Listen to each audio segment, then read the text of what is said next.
The benefits of laser sulcular debridement and curetage is that it improves phase 1 periodontal therapy when used as an adjunct to scaling and root planing.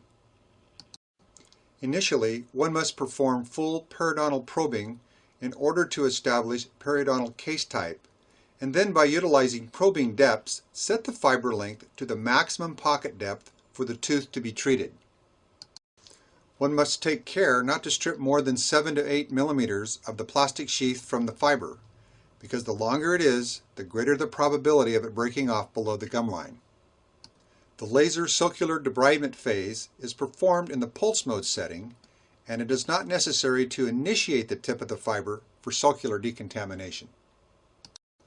Remember, the clinician, assistant, and patient must always wear wavelength-specific safety glasses during laser procedures. Start with a setting of 1.0 watts. Use the minimum amount of power required to reach your treatment objectives. Start with the lower power settings for the procedure that you are performing and increase power only as needed. The next phase of treatment employs the use of ultrasonics and conventional hand instruments. The reason we begin laser periodontal therapy with sulcular debridement is that it results in a significant reduction of bacterial levels.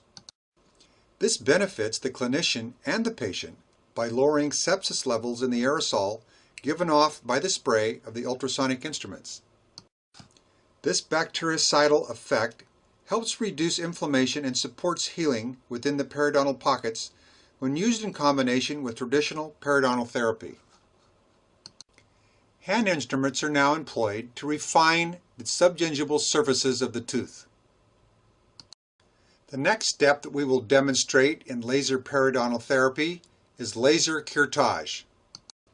The chief advantage of laser curetage is that it allows for a non-surgical approach, gaining easier access to deeper calculus deposits following ablation of diseased epithelium and hemorrhage control. The laser is set in a continuous mode of operation with a power setting of 0.4 to 0.6 watts. Remember that the fiber must be initiated for laser curetage. The technique utilizes a light paintbrush stroke while moving the fiber from the base of the pocket to the coronal portion of the tooth.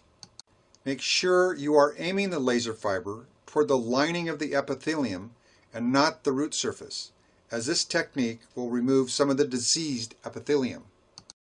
In highly infected areas, light, fresh bleeding may occur. Hold the laser handpiece with a light pen-like grasp. Keep high-speed suction next to the fiber while the laser power is on. Move the tip deliberately, always keeping it in motion.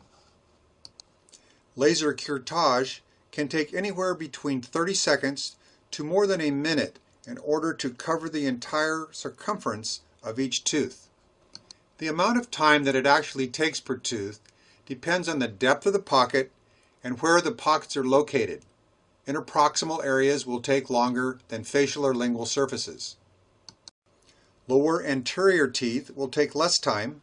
Molars, especially with furca involvement, will take more time. Laser curetage will take up to 10 minutes per quad of the periodontal therapy appointment.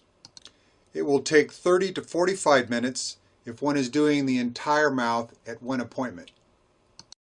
Because the laser fiber is so small, treatment access is made easy, even in the most challenging areas of the mouth. Be sure to provide proper oral hygiene and post-operative instructions. Pain medication is rarely indicated for laser periodontal therapy.